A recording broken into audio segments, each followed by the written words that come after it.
it's Tasman, the Aspiring Kryptonian here, and welcome to episode 6 of Comic Book Chatter. The lighting is a little bit different to what it normally is, and you can kind of see the reflection of the light I'm having to use, which is one of those makeup ones. But I'll show you why at the end, because it's insane, and it's made me realise how much stuff, or Superman stuff, I actually have in my collection, and yeah, I'll show you at the end, but you'll see what I mean. But straight up into the new releases. This week there's one new physical copy. I really struggle saying this, but there's one new physical copy or comic that's out, and then there's a digital one. So the physical one is Superman's Power Jimmy Olsen 12, which is sadly the last one, and then we also have Man of Tomorrow 11, which is the digital one. But let's start with Jimmy Olsen 12. So sadly, this is the final issue of the whole series. It's been a 12-part series, and it's just gone really quickly, I found. There's been an issue every month, so it has kind of been going on for a year, but yeah, it's sad to see it end. And it's kind of like a double hit this month, so we've got the end of Lois Lane and now Jimmy Olsen too, so we're kind of at a bit of a loss for Superman comics going forward. So firstly, the standard cover, which is by interior artist Steve Lieber and interior colorist Nathan Fairbairn. It's a lovely cover, and it's really vibrant. It perfectly captures the whole classic style of Jimmy, and his whole personality, I think, which is the Jimmy we know and love. I just think it's a really great sort of send-off piece for the series, and it's one that I actually would love to have on my wall as a print. The variant cover is by Ben Oliver, so like I've said before, Ben Oliver did or has done all of the variant covers for this series from the start, which is quite nice to have something consistent, or consistent artists throughout, because sometimes they kind of change them up and you don't really know what to expect. But I've said it all the way through, this man and his art style is just incredible. It's so realistic, it's insane. I love how he's kind of brought Jimmy into the modern world, so I think for me that's probably down to the haircut, because it's very sort of Peaky Blinders. I'm not sure if you're familiar with that program, but it's worth watching if you haven't. But it kind of reminds me of that, and it's kind of brought it to the modern hairstyles that we have now. But I really love this cover, and I hope we get to see more of Ben Oliver's work on these characters, especially Jimmy Olsen, because I'm just ready to see more of it, to be honest. Well, first of all, I love how this story sort of links in with the events of Action Comics. And whilst it kind of seems, the whole series kind of seems like it's in its own timeline, and that's just because of how different it is to any other comic that we've read, well, in a long time. But it's just really well done, and it's got little hints throughout the series, and especially in the final issue as well. But it's basically the planet is closing down because they exposed Miss Leone, which is what happened in Action Comics several issues ago. Matt Fraction's just a mastermind when it comes to bringing all of these random loose ends together, and I say random, and that's because this series is just completely random. There's so many different tangents and things where and characters as well, so there's so many new additional characters that we're not really used to, and they kind of just, I don't know, it's really hard to explain, but there's so many things going on in this series, and you think you'd get really confused with watching it, reading it, because there is so much going on, in every scene that is shown for a reason, and Matt Fraction's done a really great job of bringing that all together and making it make sense, because like I said, there's so many different things it can be hard to keep track of, but the way it's written by Matt, it's perfect. Unlike the rest of the series, this issue wasn't actually as bizarre as I thought it was going to be, and yeah, like I said, that's a comparison to the rest of the series, because there's been some batshit crazy things go on, and not a bad thing at all, because I really enjoy reading it.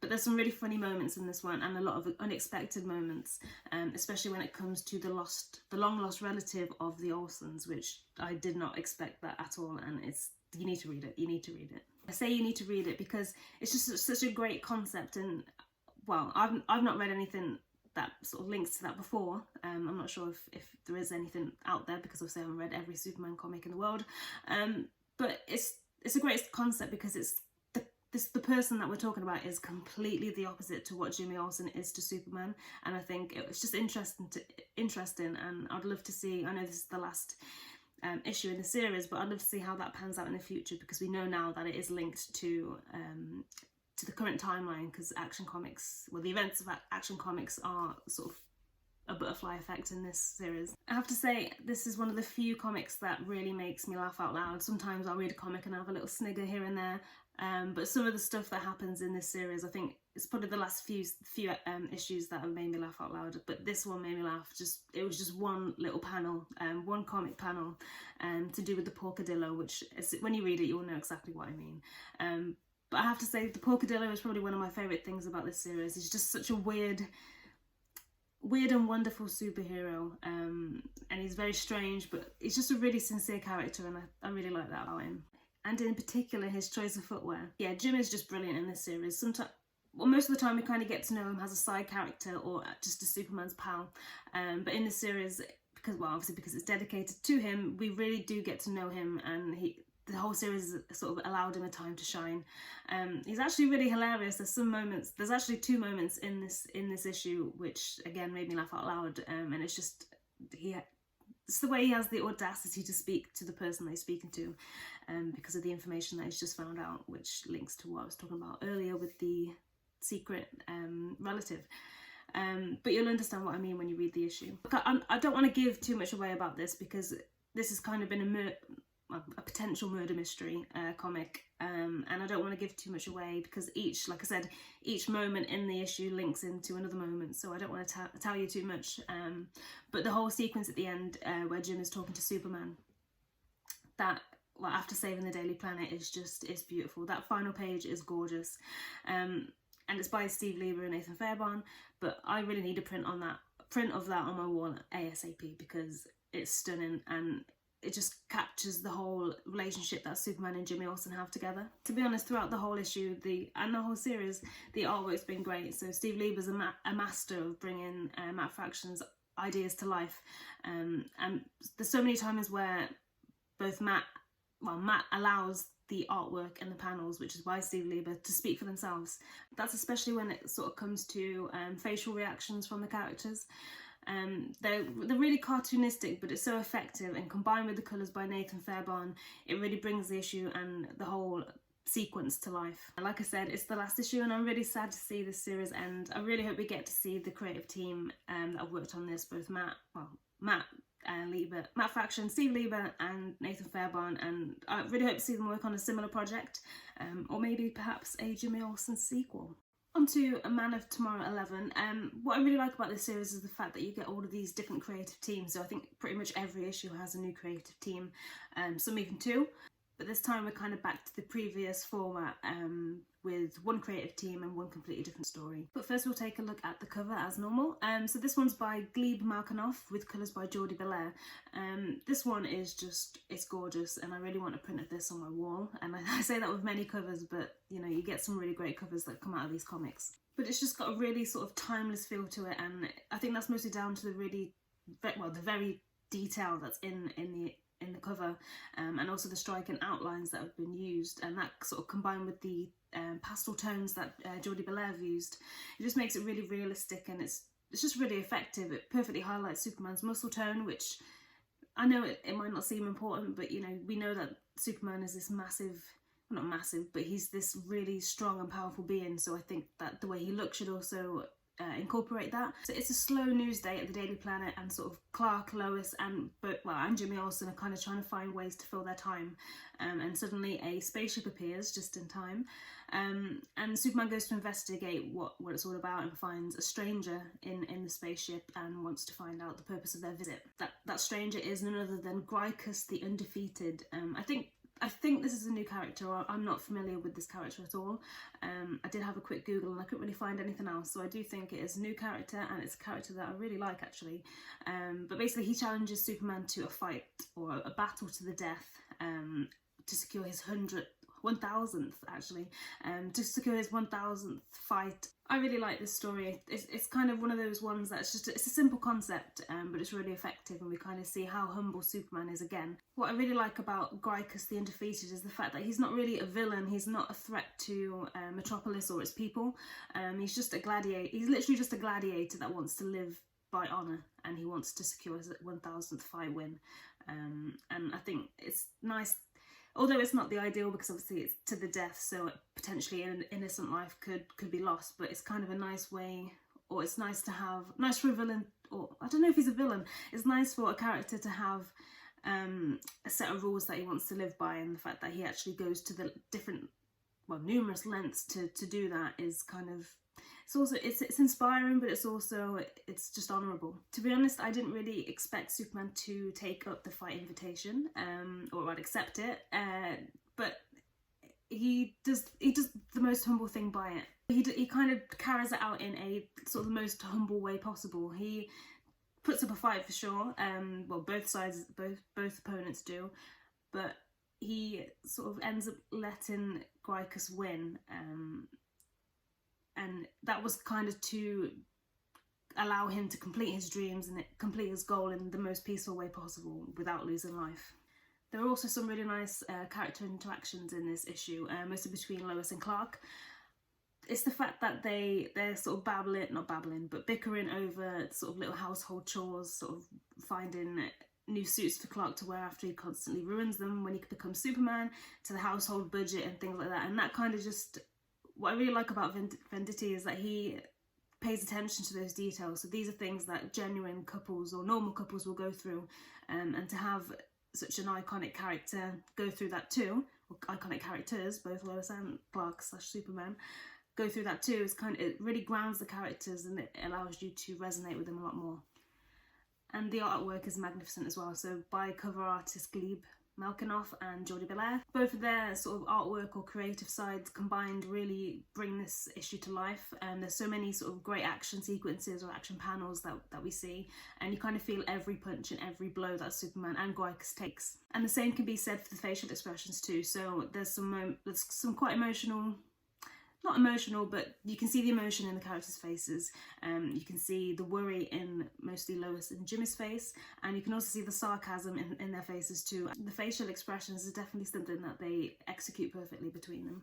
One of my favourite things about the artwork, it's more the attention to detail within the artwork. So Lois has purple eyes in this issue, and that's sort of a detail that we know Lois has purple eyes, but it's often either changed purposefully or it's overlooked. Like I said before, the pair work really well together, and Gleb Malkinoff's sort of artwork combined with Jordi Belair's colours, which are all sort of a pastel tone, it really adds a realistic effect to it, because there's quite often in comics you sort of see heightened colours, exaggerated colours, so bright blues and things like that, but this one's sort of really toned down, and it just makes it look more realistic. Yeah, this is another really, really strong issue from Man of Tomorrow series. I can't wait to read more of them, and I hope we get this same creative team on another one, which I think we will, judging by the ending, which, although the issue introduced a new character, we've also sort of seen a tease, a very huge tease, as to a classic Superman villain that's going to be coming in the next issue. So I kind of lied when I said there was one digital comic this week. There's actually two, if you count DCEASED Hope at World's End issue 5, which, although it doesn't feature Superman, it does feature Superboy. I really like the cover for this one. It's a piece that's also featured inside the issue, which is a bonus for me.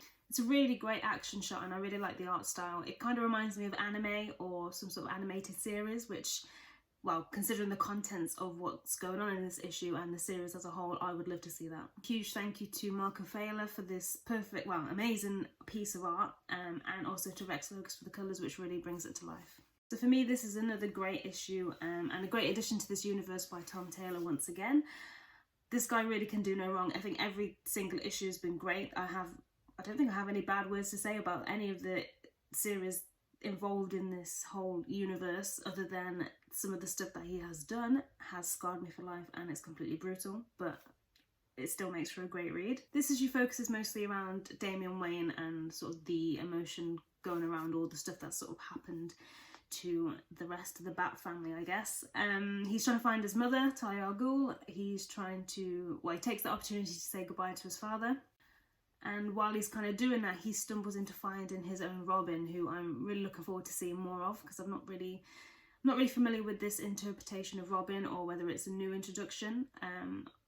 As you know, I'm a Superman fan, and I kind of tend to read the Superman comics, so I haven't read a lot of the Batman comics, so I'm not too sure on that one. Surprisingly, there isn't too much carnage in this issue. It's sort of more about the emotional roller coaster that Damian's gone through and how he sort of builds himself up from that. I will say though, because there's sort of so many series as part of this whole universe, it's kind of confusing, or I got confused anyway, because in the last, so you've got Hope at World's End and you also have Dead Planet, and if you've read Dead Planet and you've seen the events of what happens in that, well, the most recent issue, which I think is the only issue that's out, you'll know that Superboy is a lot older. So this kind of jumps back in time to just after all this stuff's kind of happens. Unusually but DCeased kind of have these sort of little one-liners, and it's mostly the insults that the heroes and villains throw at each other.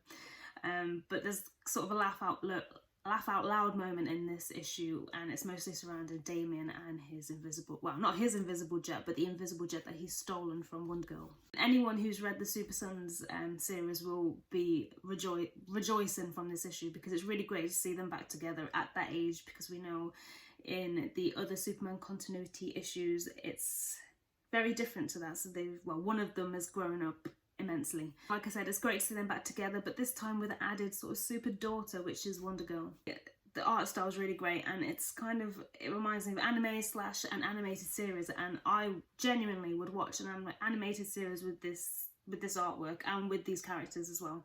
I think it would really work well with the idea and the concept of DCeased, where you've got all these savage zombies or infected people going around.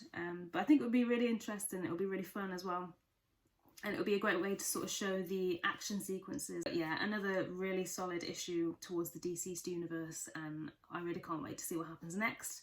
I think, well, I'm not sure if I can prepare myself for any more savage attacks on the Superman family. I think there's probably only 2 left, or that we know of at the moment, so hopefully some more get introduced. And yeah, Tom Taylor is literally breaking my heart, but it's one of the best series that I've ever read, and yeah, I can't wait to see what happens next.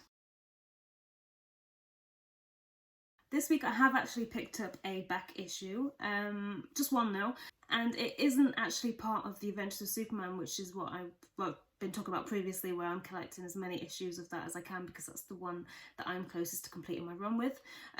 But this one isn't part of that. It was kind of just a off the bat buy, because a friend of mine sent me the artwork of the cover and I fell in love with it, so I had to buy it. And it's not actually a Superman comic, it's actually Lobo issue 4. Now, I love this cover, and the cover features Superman, and I'm assuming that he's part of the storyline, so eventually I'll get to that in my reading order. So as usual, I don't actually know what's going on in this whole series or in this issue, but we can see it's a face-off, and by the outlines of the costume and sort of the electric look, I think that might be, I don't know actually, I thought it was Black Adam at first, but I could be wrong. And like I've been saying with the Jimmy Olsen series, I'm a big fan of Ben Oliver, so when my friend sent me this, I had to buy it. Now onto my reading order. So I'm on 1948 at the moment. There's a lot of comics in that year actually, so I'm sort of towards the end now. So there are 2 issues again that I really want to talk to you about, or sort of recommend, that I've read this week. So the first one I want to talk to you about is Action Comics 124.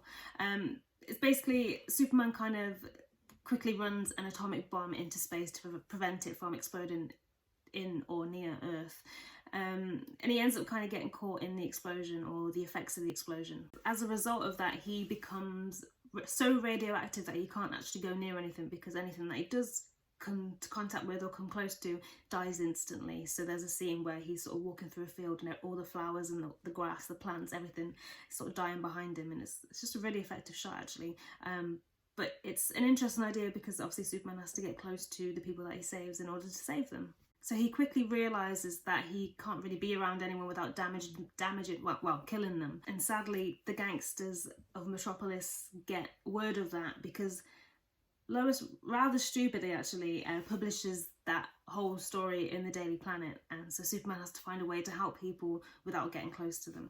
It's just a really interesting read, and it sort of shows you how quick off the bat Superman is when it comes to solving problems. I think actually this issue is probably one of the first times we see Superman wearing a slightly different suit. So this one in particular that I'm talking about is made of some sort of metal, and I read it earlier this week, but from what I remember, I thought it was lead, but what I'm about to say doesn't really make sense. So he makes this suit out of some sort of metal or some sort of material, which sort of captures the radiation so it won't affect anyone else. But it's a suit that he actually can't see out of, so to prevent any sort of leak or anything, he covers the eyes completely, and there's no breathing apparatus. There's no holes whatsoever. It's just a case, I guess. So he can't actually see out of it without using his X-ray vision, which I thought was pretty funny. And then the second issue that I wanted to tell you about is from World's Finest Comics issue 38, and that was just one of the stories in there because, well, there's so many stories in there, but they're all focused around different heroes. So you got Batman in there as well, and some other ones too. But it's basically a notoriously bad inventor creates an if machine. So basically it explores a different scenario for whatever you type into it. So it's like a computer. So I could say, what if the world never had light? Or, you know, things like that. So it will give you a scenario or show you the scenario without what it would be like without that. Of course, somehow gangsters of Metropolis get word about this and they try to take it. And as they do try to take it, Superman tries to stop them, and they simply type in this machine, what if there was no Superman, or if there were no Superman. And he disappears, but obviously, like I said, the inventor is notoriously bad, so something isn't working quite right, and he's actually thrown back through time and to a different place. The first sort of scenario that they show is, or the machine explores, is what if Superman were Julius Caesar? And it kind of takes him back to Rome, and it gives you this story where he is the one that rebuilds Rome in a day, which I thought was quite funny. And to the Romans, he's known as Supermanus. So then the gangsters try to fix the mistake, and Superman is sent through several different times and places. One of them he ends up as Superman Columbus, where he discovers America, and there's sort of a few scenarios like that. But as they're sort of fixing it, they make a genuine mistake where they actually type, what if there were 10 Supermen? And this is the only time that one of the only times that the machine actually works properly, which is typical for them. This one was just another fun issue to read. I know I keep saying that about all the issues that I've read, they're all fun, but they're just, there's no sort of overall there's just no deep down meaning to them. They are just fun tales, and they're really quick reads, and they're really fun to read as well. But with this one in particular, I really like the historical element. I like history, and I like ancient Rome and Greece and Egypt and things like that, and I like that they kind of implemented that into this issue. And actually, because he goes into all these different times and places and sort of takes on these different roles or takes on these different actions and things that he found, it's kind of like a mini Elseworld series. There's loads of mini stories, I guess. It's like 3 different mini Elseworld stories within a single issue, and I'm a sucker for Elseworld stories. I'm not sure about you, but it's just it just gets you thinking, like, what if these things really happened, or what if Superman was born back in that time and that day? What if Superman did find this? It's just things like that, and I really like that about comics. So before I wrap up, I said that I would show you why the lighting was a little bit different in this room today, and it's because, well, for those that know, I moved house just before lockdown happened, and half of my collection was stuck at home, or where I lived previously in Worcester, and my mum finally brought down the rest of the stuff, and we had nowhere else to put it, so we just kind of stored it in this room for now. But I'll eventually be doing sort of videos where I go through the boxes, and basically what I'm going to be doing is picking through what will go on display in this room, because this is going to be my little museum, and what's going to have to go in the attic, sadly. But it's going to be a very long process, but one that I'm going to enjoy, because I don't know about you guys, but as a collector, I collect so many things. I've probably got over 2,000 things or individual items, and it's really hard to keep track of what you have or remember everything that you have. So I always love going through my collection and saying, oh, didn't know I had this, and just things like that. It's really fun. So I'll be bringing you on that journey with me once I get started. So thank you guys for watching episode 6 of Comic Book Chatter. I'm actually starting to lose count now. Maybe I'll stop saying the episode numbers at the start. But yeah, I hope to see you next time for episode 7.